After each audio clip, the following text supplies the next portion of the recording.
నా ప్రియమైన పిల్లలు, ప్రపంచంలో ప్రతి మనిషి ధనం సంపాదించాలని కోరుకుంటాడు. కాని కొందరు దాన్ని ధర్మంతో సంపాదిస్తారు, మరికొందరు మాయతో. నువ్వు ఎటు దారిని ఎంచుకుంటావో అదే నీ జీవితం నిర్ణయిస్తుంది.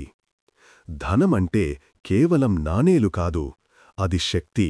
దాన్ని సరిగా ఉపయోగిస్తే జీవితం పుష్టిగా మారుతుంది.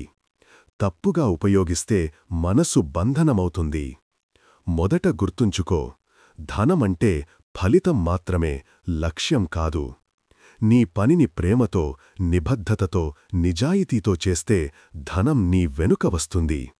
పరుగులు తీయవలసింది ధనం కోసం కాదు, జ్ఞానం కోసం. ప్రతిరోజూ నీలో అడుగు వేసి ఆలోచించు, నేను చేసే పని ఎవరికైనా ఉపయోగపడుతుందా?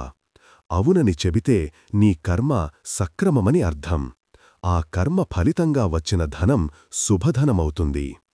నిజమైన సంపద అంటే మనసు ప్రశాంతంగా ఉండటం, శరీరం ఆరోగ్యంగా ఉండటం, కుటుంబం సంతోషంగా ఉండటం. ఇవి లేకుండా ఉన్న ధనం మాయ మాత్రమే.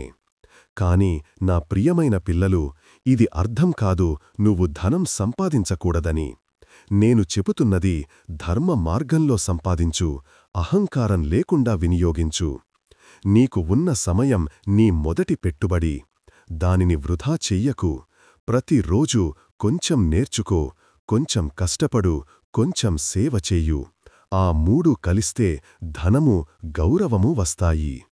శ్రమ చెయ్యు, కాని దోపిడీ చెయ్యకు. ప్రతిఫలం కోసం ఎదురుచూడకు, అది తప్పక వస్తుంది.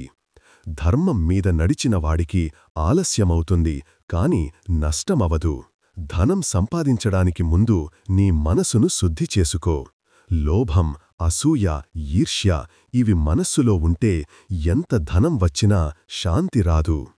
ధనం నీ చేతిలో ఉండాలి, మనసులో కాదు. నువ్వు దానిని నియంత్రించాలి, దానితో నువ్వు నియంత్రించబడకూడదు. నా ప్రియమైన పిల్లలు, పరిశ్రమతో, ధర్మంతో, జ్ఞానంతో సంపాదించిన ధనం నీ కుటుంబానికి ఆశీర్వాదమవుతుంది. అది సమాజానికి శ్రేయస్సు తెస్తుంది.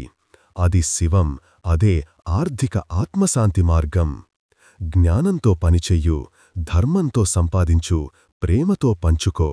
అప్పుడు నీ పేరు మాత్రమే కాదు, నీ కర్మ కూడా చిరస్మరణీయమవుతుంది. నేను శివుణ్ణి. నీ కర్మలో, నీ శ్రమలో, నీ నిజాయితీలో ఉన్నాను. నీ హృదయం శుభంగా ఉంటే సంపద నీ దారిలోకి వస్తుంది. నీ ధనం ధర్మ మార్గంలో ప్రవహించాలి.